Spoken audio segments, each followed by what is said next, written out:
Avant le temps, avant la poussière et les étoiles, il n'y avait que le silence. Ni ciel, ni terre, rien, qu'un souffle éternel, planant sur les eaux profondes.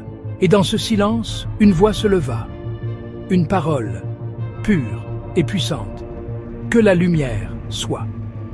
Alors, la lumière déchira les ténèbres. La première aurore du monde naquit, douce et éclatante, séparant le jour de la nuit, la clarté de l'obscurité. Dieu vit que cela était bon. Le premier jour venait d'exister. Le second jour, Dieu parla encore. Et sa parole fendit le silence des eaux. Qu'il y ait un firmament entre les eaux. Alors le ciel s'étendit comme un voile bleu. L'invisible prit forme, séparant les eaux d'en haut et d'en bas. Les nuages se mirent à danser, porteurs de pluie et de lumière.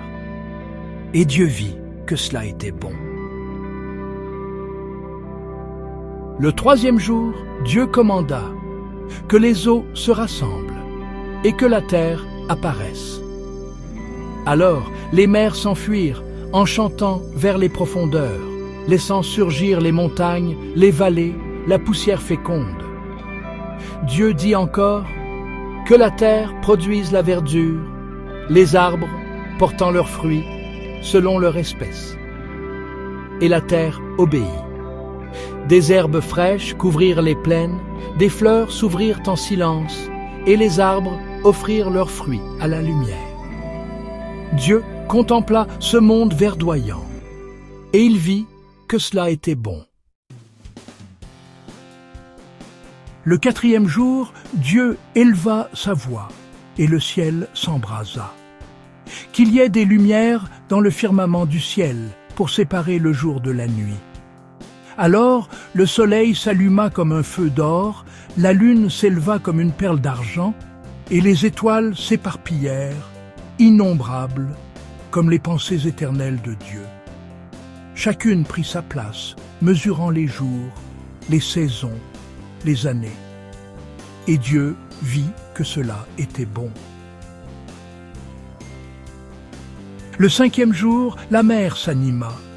Des créatures glissèrent sous les vagues, des poissons aux 1000 couleurs et des oiseaux prirent leur envol vers le ciel neuf.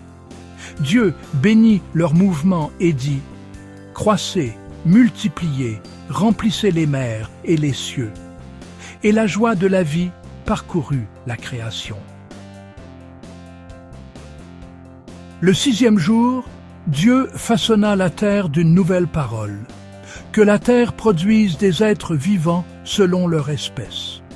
Alors parurent les bêtes sauvages et les troupeaux paisibles, les petits insectes et les grandes bêtes puissantes. Et Dieu vit que tout cela était bon. Puis, un silence nouveau tomba sur le monde. Dieu se pencha vers la poussière du sol, et de ses mains invisibles, il forma l'homme. Il insuffla dans ses narines le souffle de vie, et l'homme devint un être vivant. À son image, il le créa. Hommes et femmes, il les bénit. Soyez féconds, remplissez la terre, et prenez soin d'elle. Et Dieu vit tout ce qu'il avait fait, et voici, cela était très bon. Le septième jour, Dieu se reposa. Non par fatigue, mais pour contempler. Le monde respirait. La création était achevée. Et Dieu bénit ce jour, le sanctifia comme un espace de paix entre le ciel et la terre. Ainsi naquit le monde, non d'un hasard, mais d'un cœur qui aimait avant même que le temps ne commence.